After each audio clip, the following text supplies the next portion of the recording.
मरहबा, बैनी मदिम सानिया कशिश एंड मैं आपसे भी कुछ पूछूं? नहीं बस आप अपना इंट्रो दो बस। बैनी मदिम सानिया कशिश, मेमनून ऑल्दो।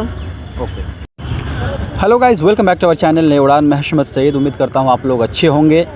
जामिया मिल्लिया इस्लामिया लैंग्वेजेस की आप लोग तैयारी करना चाह रहे हैं, करने के बारे सोच रहे हैं, क्योंकि अभी पैटर्न बदल चुका है, राइट।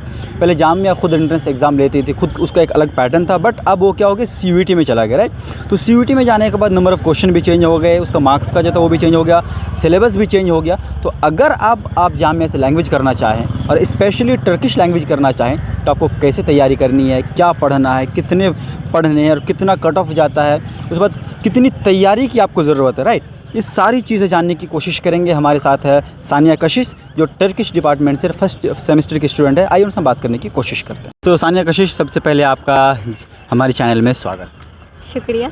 और आपको वेलकम करता हूँ बिकॉज़ आपका ड्रीम यूनिवर्सिटी है जामिया और आपका सिलेक्शन हो गया, बहुत बहुत मुबारक हो आपको। शुक्रिया। ओके। सो सानिया, बेसिकली हम जो जानेंगे आपका ये जामिया आने का प्रोसेस, राइट। क्योंकि अब जो लैंग्वेजेस का एंट्रेंस एग्ज़ाम होता है वो CUET के थ्रू होता है, और CUET का पैटर्न थोड़ा हट के है जो अदर पैटर्न्स थे। तो हम CUET का जो पैटर्न था उस पर डिस्कस करने की कोशिश करेंगे आपसे, राइट। तो आप रेडी हैं इस पर? जी। ओके। सो सानिया, सबसे पहले मुझे आप ये बताओ, जो कितने मार्क्स का आपका एंट्रेंस एग्ज़ाम होता है? 250। 250 यानी 250 नंबर का पेपर होता है? जी। Are you sure? Yes. Okay. So इसमें 250 नंबर का पेपर कैसे, जनरल टेस्ट होता है या फिर इसमें लैंग्वेज भी इंक्लूड होता है? नहीं, सिर्फ जनरल टेस्ट का अलग होता है और बस जनरल टेस्ट का 250 अलग होता है। ओके। तो यहाँ का जो लैंग्वेजेस है इसके लिए जनरल टेस्ट ही ओनली चाहिए, इसके अलावा लैंग्वेज वगैरह कुछ तो नहीं चाहिए ना? नहीं, और कुछ नहीं चाहिए, सिर्फ जनरल टेस्ट। तो आप मुझे सिलेबस बता दीजिए, जो आपका सिलेबस है पूरा CUET का जनरल टेस्ट का, वो सिलेबस क्या क्या है? मैथ्स थे, मैथ्स, रीजनिंग और करंट अफेयर्स और जनरल नॉलेज। तो अगर वेटेज की बात करें तो किसका क्या वेटेज रहता है? मैथ्स। कितना? मैथ्स आई थिंक 40% मैथ्स था। टोटली 100% में से 40% मैथ्स था, 30% GK था, 20% रीजनिंग था। ओके। सो मैथ के हम चैप्टर्स की बात करें, लाइक जैसे आपने बताया 40% एक अच्छा एरिया को कवर कर रहा है, तो क्या क्या टॉपिक्स? वर्क एंड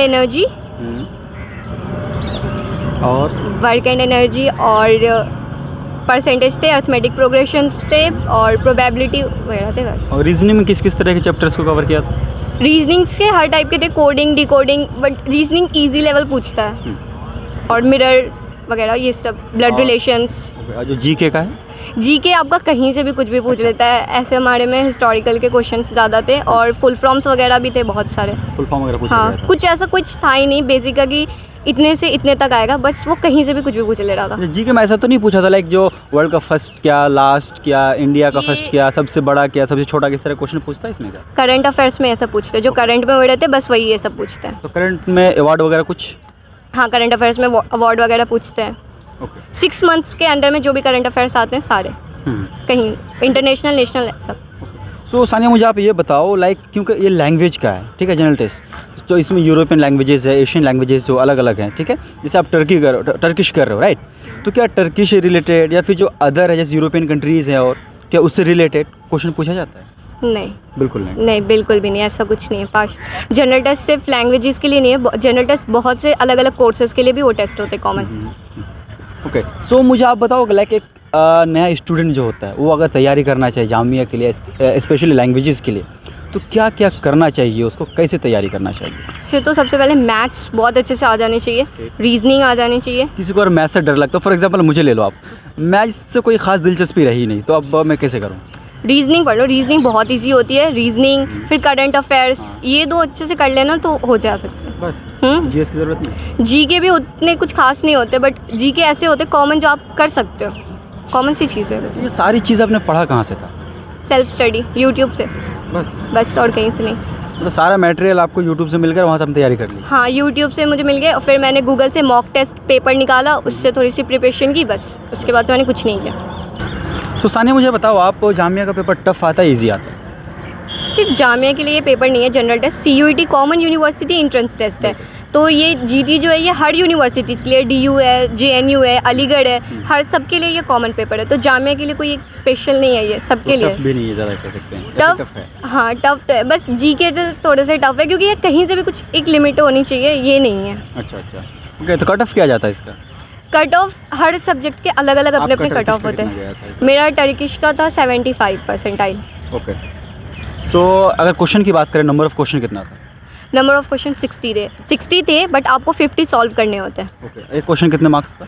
एक क्वेश्चन 5 मार्क्स के होते हैं और ये निगेटिव होती है, और अगर आपने एक गलत किया तो 5 में से 1 मार्क्स कट जाएगा। ओके, यानी Minus. 5 गलती करने पर 5 मार्क्स। 5 मार्क्स जाएंगे, है ना? तो नेगेटिव में 1 है और पॉजिटिव में 5 5। है। ओके, सो ये पूरा कुछ था। अच्छा, और जो लास्ट में आप मुझे बता दें, जो आपके व्यूवर्स, हमारे व्यूवर्स हैं या फिर जो एंट्रेंस एग्ज़ाम की तैयारी करना चाह रहे हैं, उसको आप कुछ गाइडेंस दे दें कि कैसे पढ़े वो भी आपकी तरह जामिया आ जाए।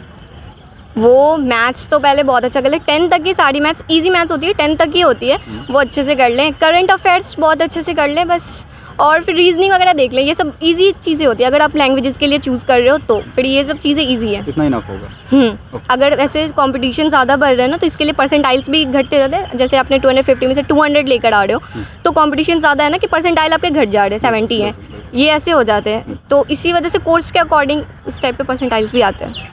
तो thank you so much Sania, अपना इन्फॉर्मेशन देने के लिए और जो आप कमी स्टूडेंट्स हैं उसको गाइड करने के लिए बहुत बहुत शुक्रिया।